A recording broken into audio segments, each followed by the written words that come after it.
Welcome to Daily Conversation. This is Mr. K. This is Eric. Yeah, today is the 11th of September 2021 and the time now is 6:16 a.m. Well, today is a reading session and we are going to continue reading the book Atomic Habits. Right, so before we get started, please click the like button and subscribe to our YouTube channel. All right, so here we go. Yeah, so today I start from line 1508.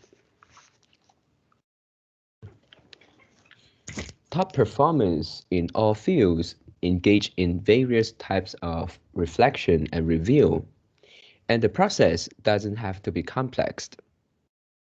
Kenyan runner Eliud Kipchoge is one of the greatest marathoners of all time and, and an Olympic gold medalist. He still takes notes after every practice in which he reviews his training for the day and searches for areas that can be improved.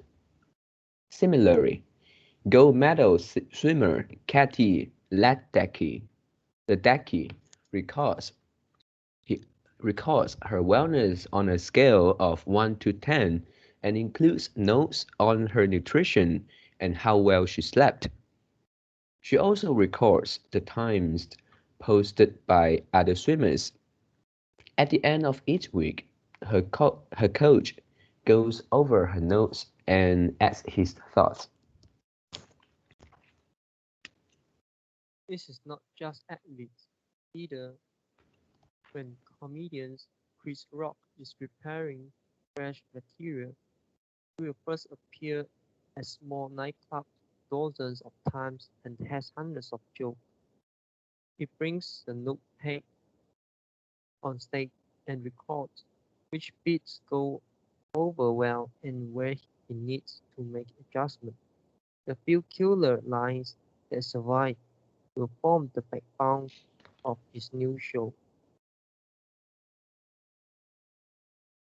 Okay, last line. This word, I hear you pronounce backbound. Isn't it? It is backbone.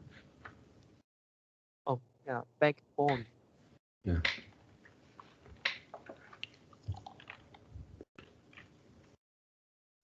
I know of executives and investors who keep a decision journal in which they record the major decisions they make each week, why they made them, and what they expect the outcome to be.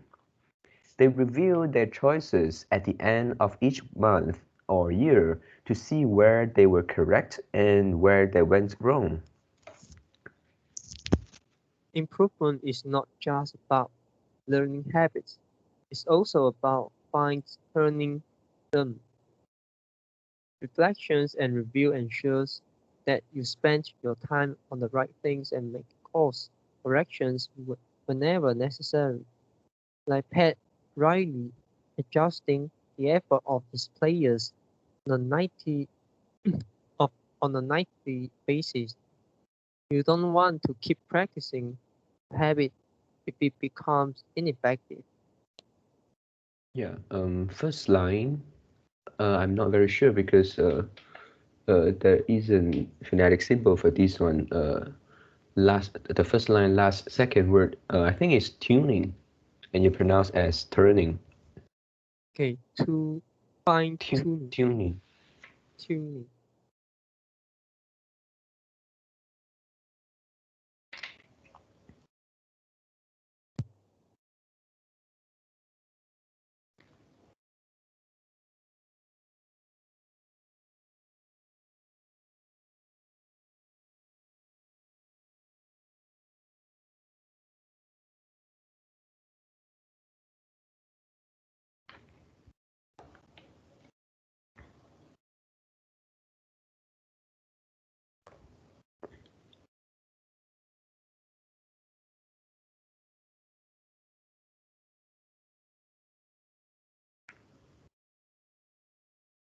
Hello? Yeah. Hello? Okay. So shall I continue? Yeah. Oh, okay. Personally, I employ two primary modes of reflection and review.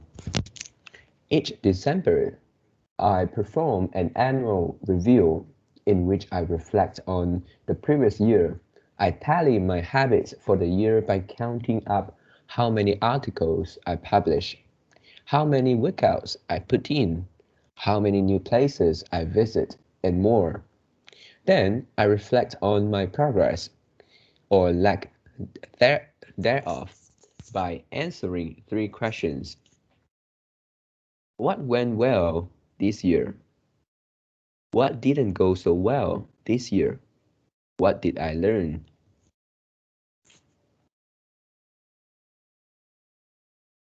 6 months later, when summer rolls around, I conduct an integrity report. Like everyone, I make a lot of mistakes. My integrity report helps me realize where I went wrong and motivates me to get back on course. I use it as a time to revisit my core values and consider whether I have been living in accordance with them. This when I reflect on my identity and how I can work towards being the type of person I wish to become. My yearly integrity report answers three questions. What are the core values that drive my life and work?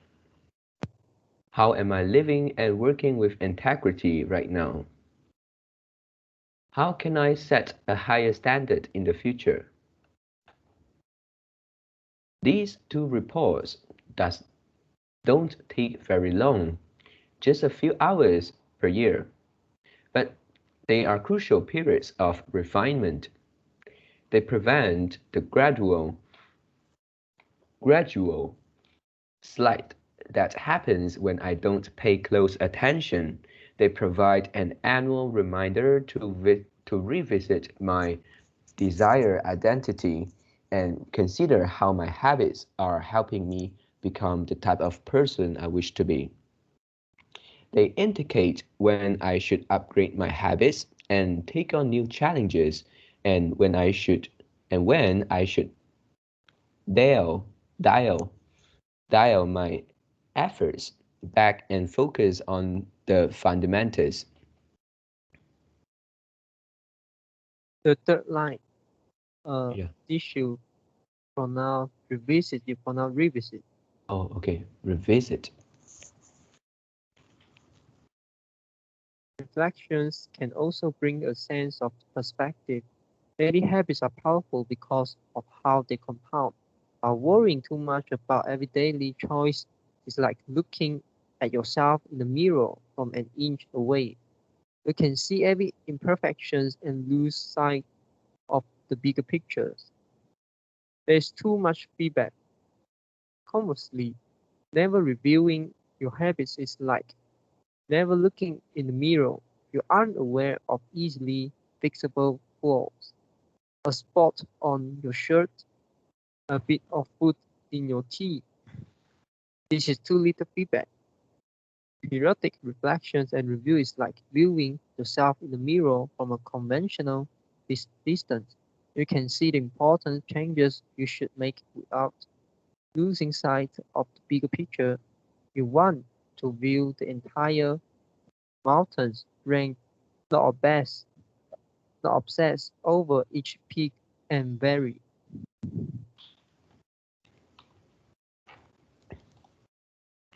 Finally, reflection and review offers an ideal time to revisit one of the most important aspects of behavior change, identity. How to break the beliefs that hold you back. In the beginning, repeating a habit is essential to build up evidence of your desired identity. As you latch on to that new identity, however, those same beliefs can hold you back from the next level of growth. When working against you, Your identity creates a kind of pride that encourages you to deny your weak spots and prevents you from truly growing. This is one of the greatest downsides of building habits.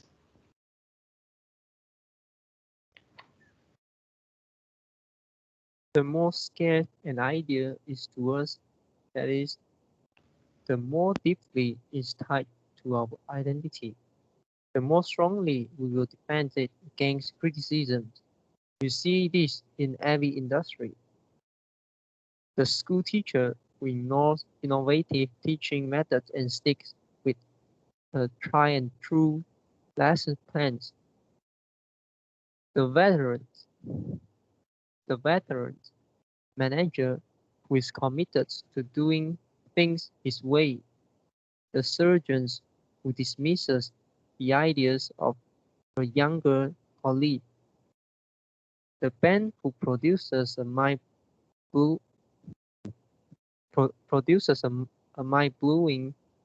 first album and then gets stuck in a rut. The tighter we cling to an identity, the harder it becomes to grow beyond it. Okay, the first line, uh, this one I forgot how you pronounce something like scared or what. This Yeah. is sacred, Sacred. sacred, yeah. And then the last second line, yeah, this word is rat, and you pronounce root. Okay. Rut.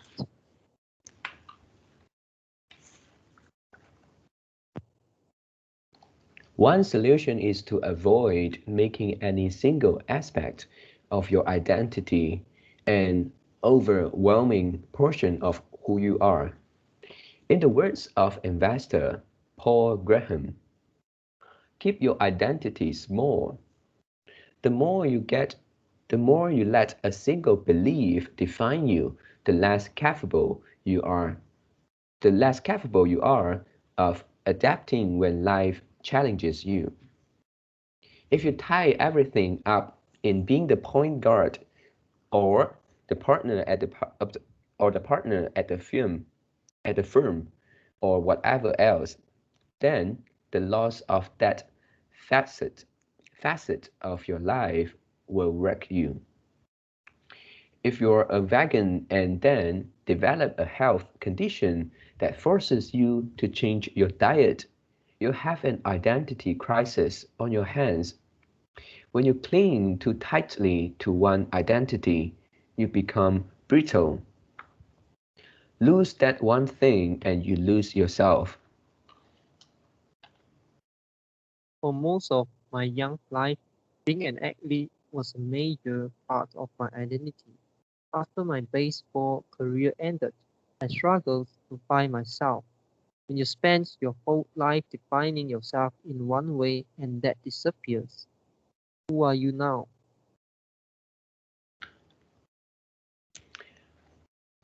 Military veterans and former entrepreneurs report similar feelings. If your identity is wrapped up in a belief like I'm a great soldier, what happens when your period of service ends? For many business owners, their identity is something along the lines of I'm the CEO or I'm the founder. If you have spent every waking moment working on your business, how will you feel after you sell the company?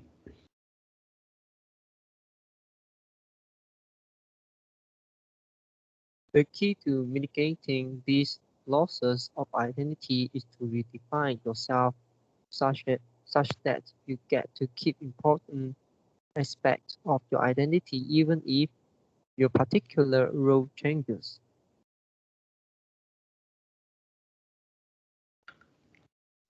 I'm an athlete becomes I'm the type of person who is mentally tough and loves a physical challenge.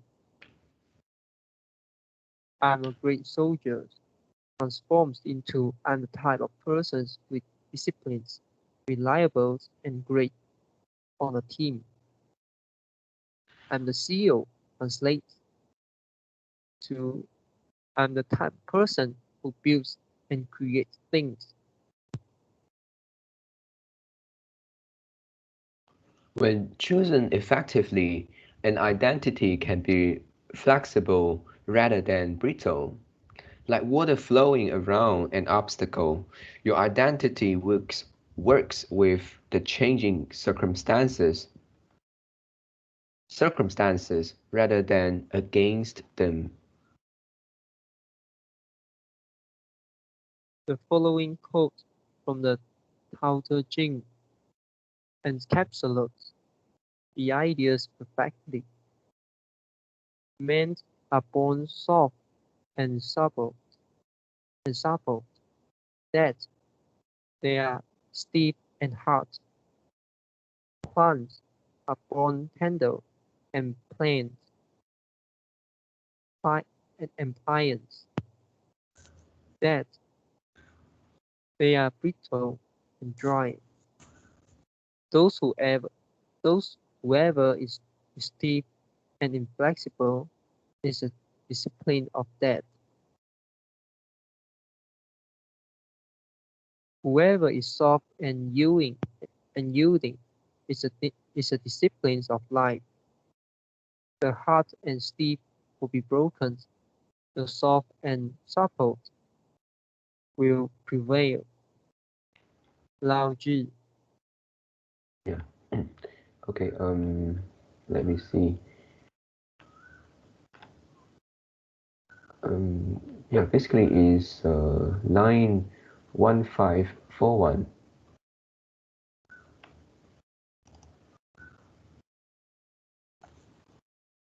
Yeah, did you get there? Yeah, This is disciple, and you pronounce as discipline.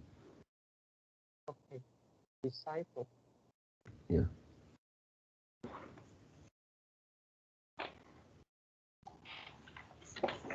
Habits deliver numerous numerous benefits, but the downside is that they can lock us into the previous patterns of thinking and acting. Even when the world is shifting around us, everything is impermanent.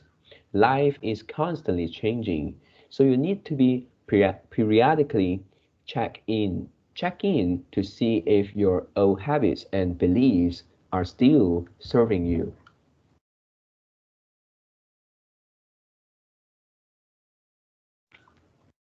Lack of self-awareness is poison. Reflections and review is the antidote.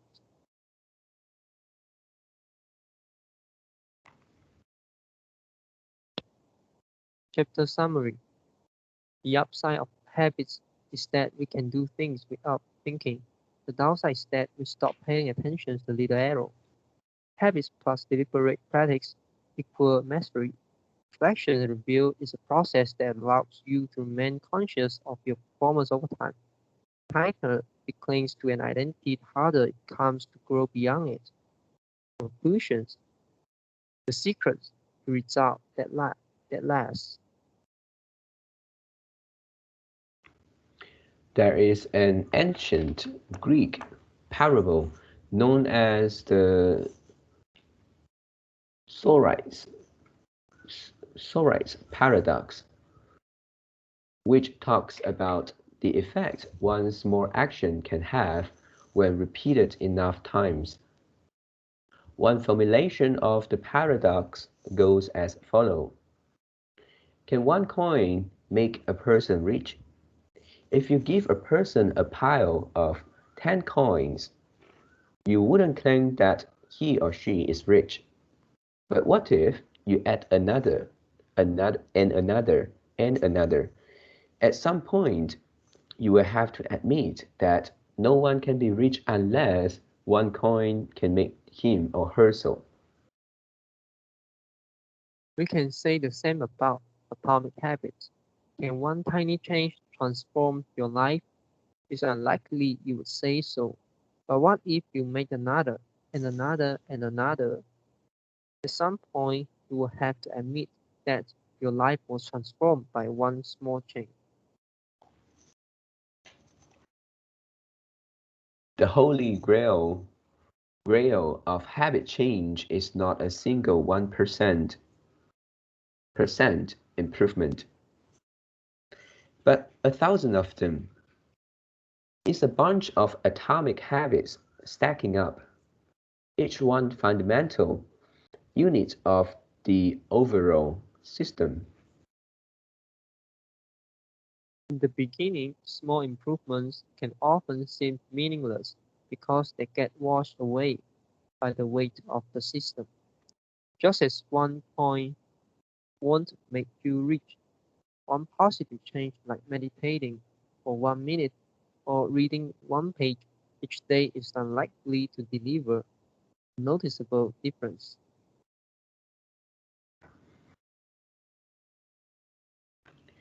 Gradually, though, as you continue to layer small changes on top of one another, the scales of life starts to move. Each improvement is like adding a grain of sand to the positive side of the scale, slowly tilting things in your favor. Eventually, if you stick with it, you hit a tipping point. Suddenly, it feels easier to stick with good habits. The weight of the system is working for you rather than against you.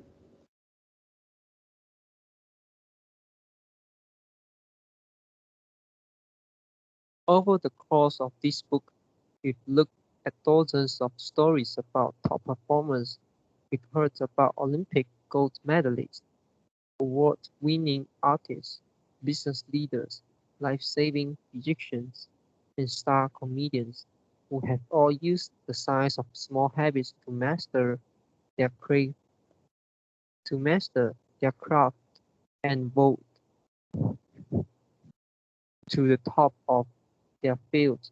Each of the people, teams, and company we have covered has faced different circumstances, but ultimately progressed in the same way, through a commitment to tiny, sustainable, and relenting improvements.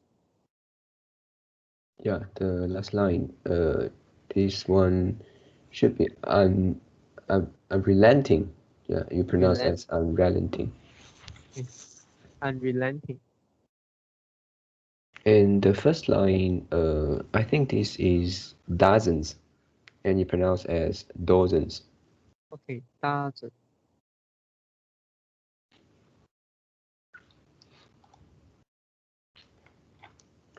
Success is not a goal to reach or a finish line to cross.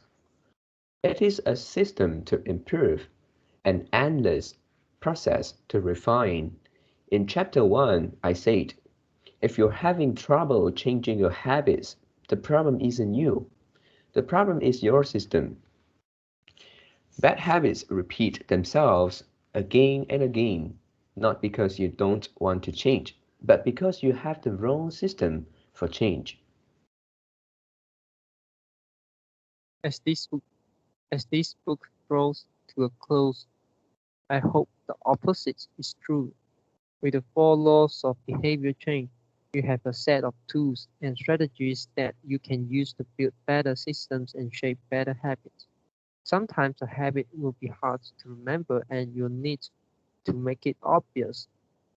Other times you won't feel like starting and you need to make it attractive.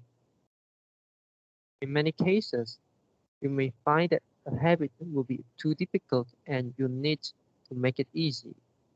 And sometimes you won't feel like sticking with it and you need to make it satisfying.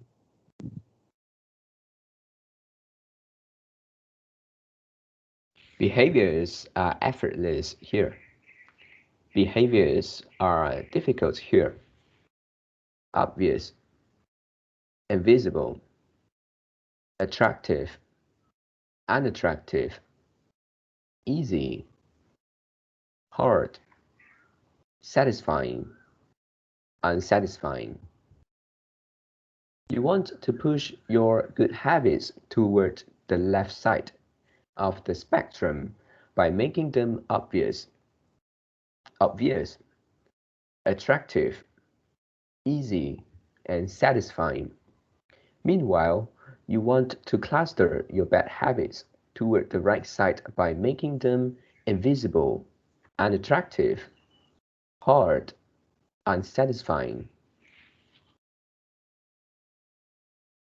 This is a continuous process. There's no finish line. There's no permanent solution. Whenever you're looking to improve, you can rotate through the four laws of behavior change until you find the next bottleneck. Make it obvious, make it attractive, make it easy, make it satisfying, round and round.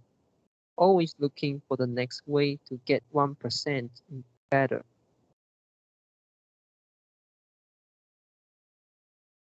The secret to getting results that last is to never stop making improvements. It's remarkable. Excuse me. It's remarkable what you can build if you just don't stop. It's remarkable the business you can build if you don't stop working. It's remarkable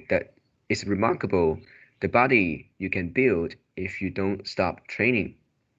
It's remarkable the knowledge you can build if you don't stop learning. It's remarkable the fortune you can build if you don't stop saving. It's remarkable the friendships you can build if you don't stop caring. Small habits don't add up, they compound. All right, let's stop here. Mm. Okay, so how about I make a summary? Okay.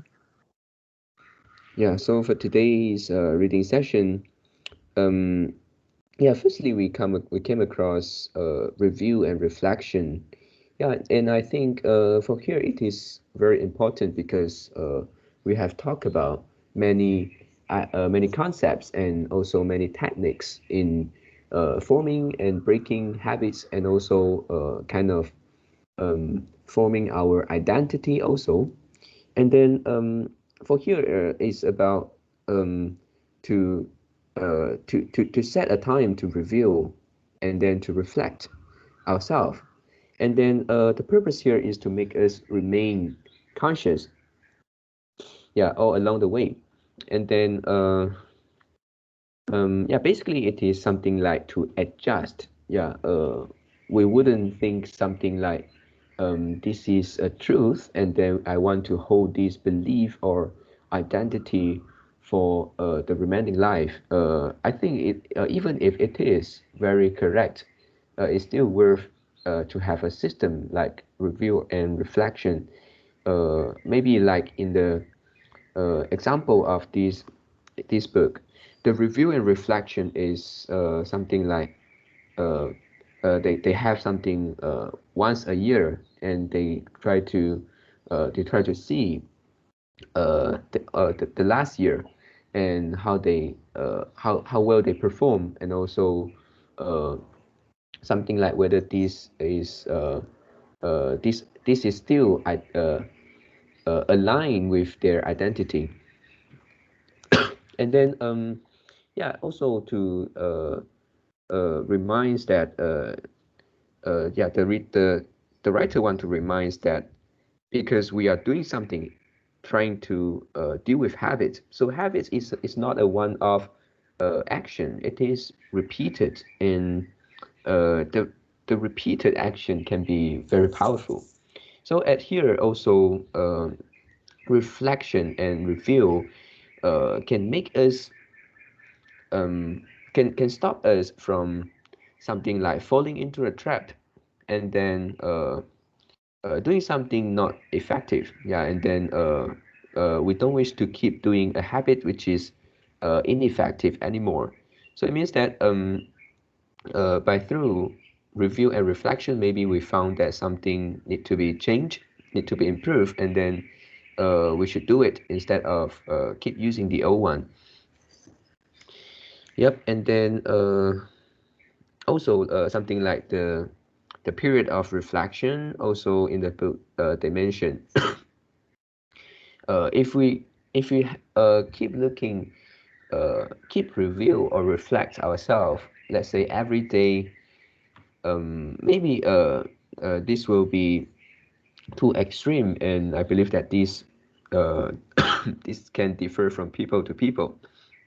Yeah, and then if we but at the other end, at the other extreme, if we don't review and reflect ourselves, and then it's also not good. So I think the key here is to give yourself some time, let's say a few months or a year, and then the review and reflections is needed, and then maybe changes is also needed. Yep, and then also I like a point which is mentioned in uh, today's part, which is they say once we form a habit, and then actually they will have something like a downside. Yeah, for this one, which is called the pride. The pride, I think, is something like the self-esteem. I'm not sure whether these two terms are related.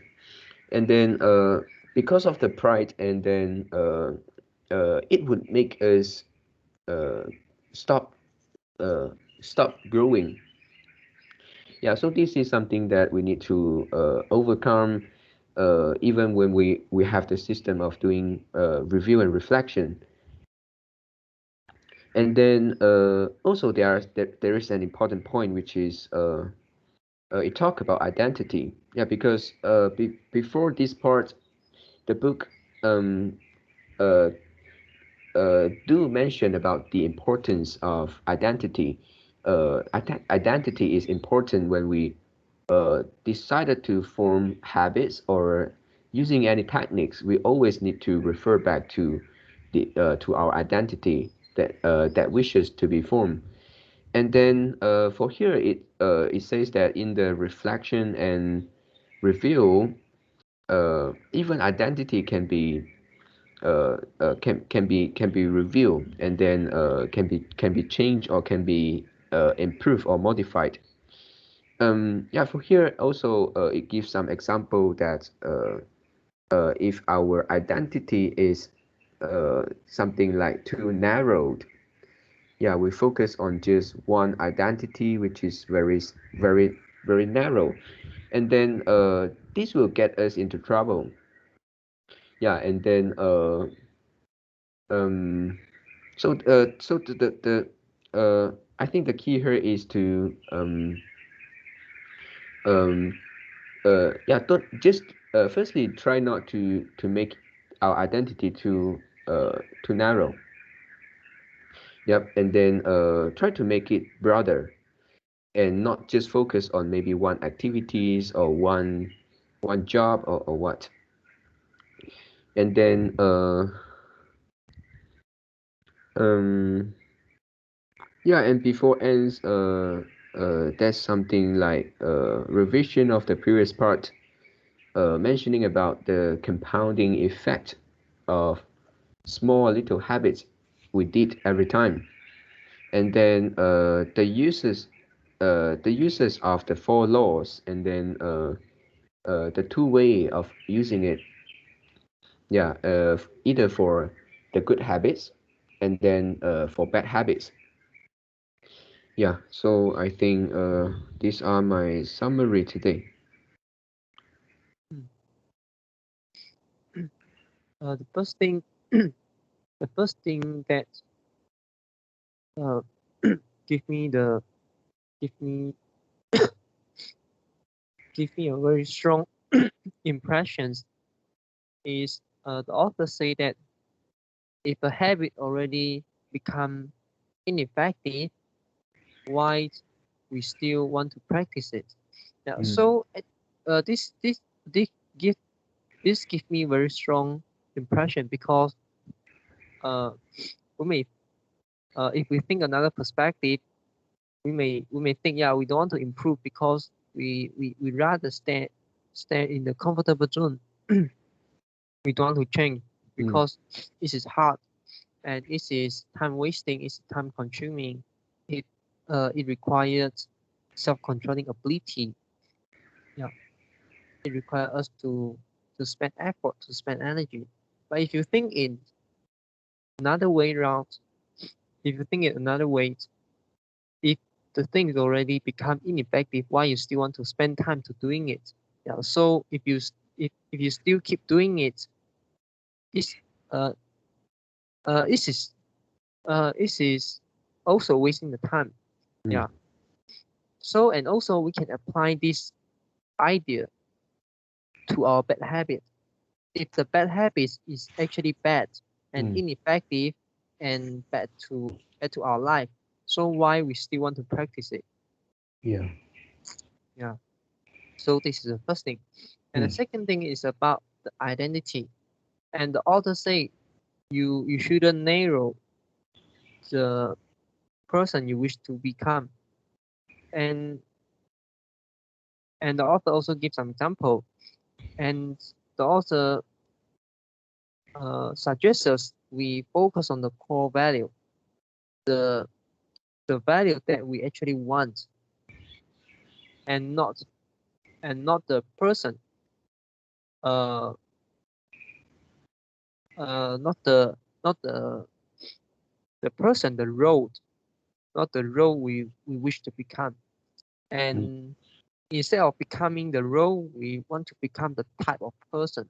Instead of become the person, we want to become the type of person. Yeah. So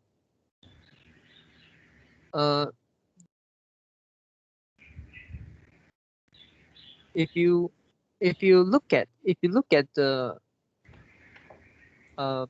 wording, the sentence, identity is you want to become the type of person you wish to become. So the second part we wish to become, this is we already know, but the type of persons we're not very sure what it means, and we're not this is just an unknown to us. We didn't aware there's an implication inside. Yeah, so it's not we become the person. This is not we treat one person as our role model and we become them fully, yeah, entirely. So it's the type of person, become that type of person. Yeah. So maybe for reading, we want to become the person like reader. Yeah. And if we want to practice the habit of cooking, we want to become the type of person like cooker. Yeah. Yeah. So the type here is also quite important. Yeah, it's not just about the person. It's not the person you wish to become. It's a type of person. Yep. Yeah. And the last thing is about the Sorit paradox. And it reminds me one of another example, which is the ship. If there's a ship and the sailor and the captains both all the material, all the wood, all the maybe the metal and all the tools of repairing the ship, and then they both them and bring to the ship, and then the ships uh went out from the harbor, and then it just stay as the it just stay on the sea, and he don't go to the next harbor, go to the next harbor, and the sailor and the captains will repair the ship when it's necessary, when it's needed. Yeah. And so after many years, let's say after 10 years, the whole ship will become entire entire new ship, because everywhere that can be broken will be broken. Everywhere can be maintained will be maintained. Yeah, and everywhere need to be repaired will be repaired. Yeah, so there's no part of the ship is was its original state, was its original part. Yeah, Yeah. so all the part of the ship is a new one. So is it still the old ship? Yeah, or is it, or it become a new ship? Yeah, and so we couldn't draw a line. We couldn't distinguish which after we crossing which threshold, tiny change will turns the tiny change will yield us the big improvement. Yeah, this is something that we don't know. So I think this is a very powerful motivation quote. So it tells us we need to proceed. We need to be determined. Yeah. So we don't want to be like the ship. If you don't get repaired, if you don't get maintained, yeah, you are still the old ones, but you will die. Yeah. You will sink in the sea. Just like if the habit already become ineffective, why you still want to practice it? Yeah. Yeah, so that's my summary. Yeah. Anything else? Yeah, I think no. Okay. So that's all for our today conversations. How do you feel? Did you enjoy the conversations? Please tell us what you think about conversation. And we are not native speakers. If you found any vocabulary mistake that we made, please also comment to let us know, because we want to learn more and improve ourselves. Remember to like, subscribe to us. Thanks for watching. See you tomorrow. See you tomorrow.